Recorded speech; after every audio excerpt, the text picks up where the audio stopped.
Hey guys, welcome to this episode of The Rachel Cruze Show. And today we're going to talk about careers versus kids. Yep, it's a very hot button conversation that a lot of millennial parents are having because they're trying to figure out, okay, what is best for our family? Having a stay-at-home parent or having two working parents? And everyone seems to have a very strong opinion about what they think is best. And I have found in life, having a very strong opinion usually either comes from your personal experience, but also I'm going to say this, I've learned in life, a very, very, very black and white mindset usually does not work for the course of all people, of all backgrounds, of all cultures, of all situations. So it's going to be a little gray, you guys, and that's just what I've found. And again, I understand people have deep convictions about this subject and maybe for good reason, which is awesome on both sides of it. But I think in this conversation, let's just have a lot of grace because I think going into that with a lot of humility is really important because a lot of factors play into this decision of whether you're going to be a working parent or not. And there's a lot of families and situations out there that may not have the option right now to have a stay-at-home parent. So whether there's a single parent out there that is working, or maybe you're in a financial situation where if one income leaves, you don't have enough money to pay the bills right now. So again, depending on where you are, I see you and I hear you. So today, I kind of want to talk about the pros and cons of both of these options. And I will give you my number one money tip for stay-at-home and working parents. So this subject got me thinking because I have a lot of friends in the season of life who are having this conversation, have been having this conversation for a while. And then I was on the Ramsey show with my friend and co-host Ken Coleman, and we talked about this subject because a listener called in and she asked if it would be unwise financially for her to be a stay-at-home mom. And immediately our response was no, of course not. If you want to choose to go home and be a stay-at-home parent, that's incredible, absolutely amazing. I mean, when you think about what it costs to outsource what a stay-at-home parent does, it's unreal, you guys. And again, if you add in, just for fun, someone to do laundry, someone to clean the house, someone to take care of the children, all the things, which I know you won't outsource all of that. But if you add up what a stay-at-home parent does, it comes out to be close to $200,000 a year. Even some studies I've read, it is way more than that. So I think it just proves that a stay-at-home parent does a lot of work. So the idea that it's going to be unwise somehow is so silly. Because you even just think about a nanny and what they make, and they make way more than minimum wage, and they should, right? So just that idea that caring for children in a household costs a lot of money, a lot of work. So someone choosing to do that role is great, okay? It's an amazing thing. So the fact that people have that ability and are choosing that ability, it's incredible. So the other side of the question comes in, okay, is it worth it to have two working parents? And then you say, okay, I'm gonna, have daycare, or the kids are gonna be in school and I'm gonna hire someone to help me do some of these other tasks.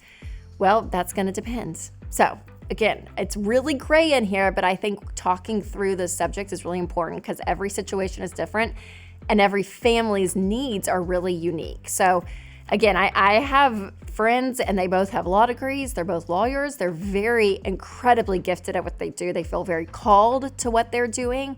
They feel it's very important to them, and they have a situation with their kids that's set up that's really great. Everyone's happening and functioning, and they're doing it. I'm like, that's awesome.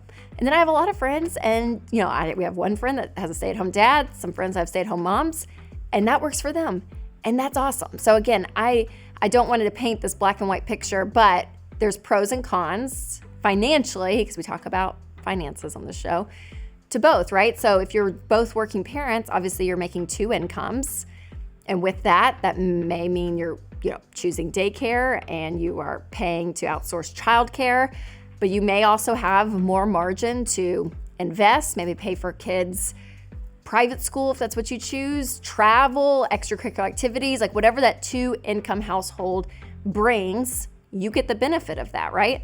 And so you have to decide, okay, is that worth it for me to stay in this? And again, if you feel called to your position, if you love your job and all of it, then yeah, it's working for you guys.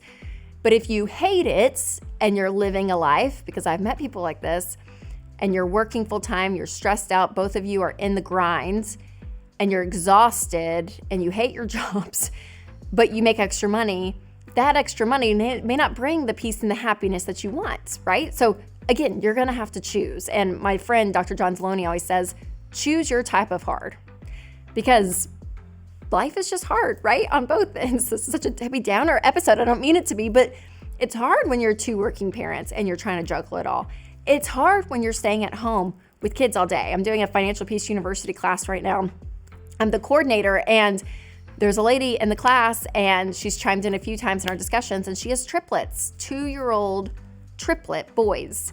And man, she's exhausted and lonely. She teared up today when she was talking to the class because she feels so isolated. So I'm like, that's hard too, right? So we all have our hard. And so what I don't want you to do is be afraid to lean in, though, of what's best for you and your family, whether it's financially or otherwise, because I want you guys not to be fearful of what other people are thinking, other people's opinions. You really have to put the blinders on and say, what is best for me? What is best for our family and our situation? Because here's the deal too, and it actually can give you a lot of hope, is you can change your mind. Yeah, you can. You can change your mind. You can say, for this season, maybe we're both going to work. Or for this season, someone's going to stay home with the kids. I mean, whatever it is, but you get to make decisions. Not everything has to be an absolute for 10, 30, 40 years down the road, right? So there's something really empowering about knowing that you have options.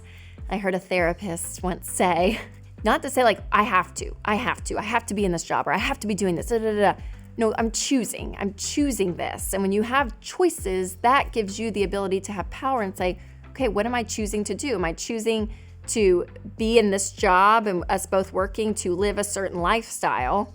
We're choosing that, right? Or we're choosing to do this so we can put our kids through school, or I'm choosing to be home. Whatever it is, choices is what is huge. And I would tell you too to trust your gut with that. Trust your gut, your instinct of what you feel like is best for you and your family, and you and your spouse, if you're married, talking through this and making a decision. And it doesn't have to be a forever decision either. And I know it can be difficult. I've heard even women say in the workplace, it's hard to off-ramp, right? So I know there's challenges all around this.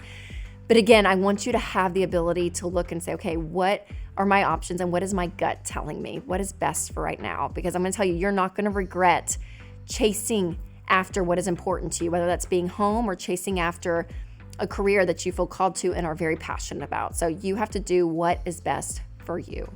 Now, another thing you want to do when you're trying to decide, okay, should I be a stay-at-home parent right now, is to do a mock budget, because I get this a lot. A lot of people do the baby steps, you guys. They do the Ramsey plan so that someone can stay home. That is something we hear a lot. They're we want to get out of debt and have an emergency fund so a parent can be home with the kids, which is awesome. So if you're going to be doing that, if that looks like a choice you want to make down the road, do a mock budget and say, okay, instead of 2 incomes, what is 1 income? Let's budget that out and see, are we able to live on that? Is there stuff we need to cut in order to make that happen even sooner?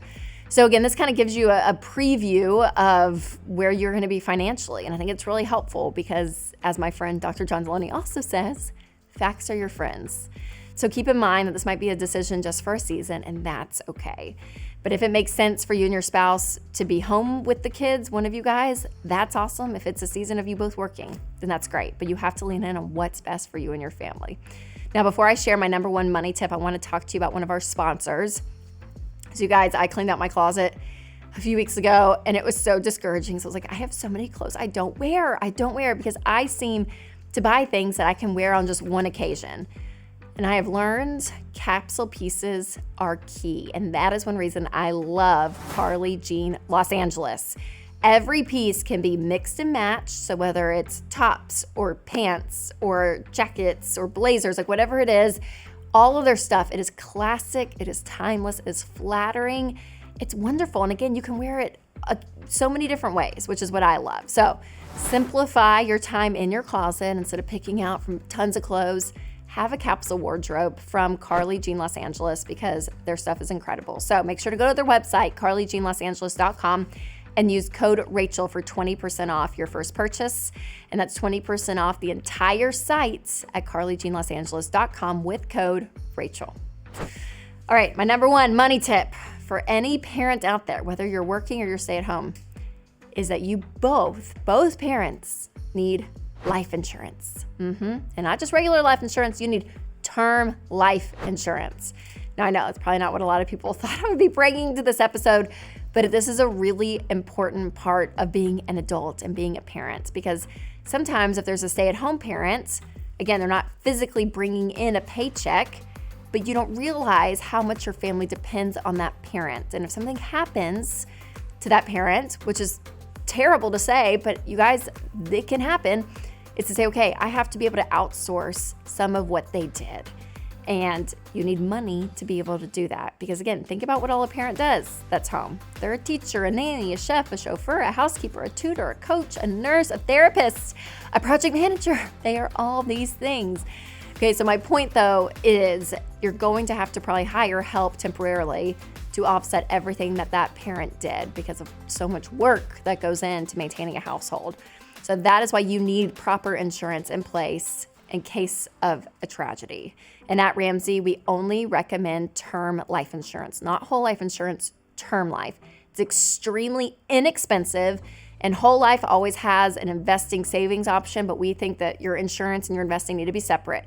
So you don't need to pay more to have that option. Have just term life insurance. And again, it's really inexpensive and it's amazing. So if you need to switch your policy or you're just curious about it, I highly recommend Xander Insurance. Winston and I use them and they're phenomenal. Now, I'll leave a link to their website in the description, and they're the best, and they'll get you covered in no time. All right, you guys, I hope this video just gave you some insight on how to tackle this conversation in your house and just to think about some stuff, because it's a really big conversation to have. It's a really important conversation to have. So send this video to a friend who may be rethinking their stay-at-home parent strategy or working strategy. And remember, you guys, to take control of your money and create a life you love.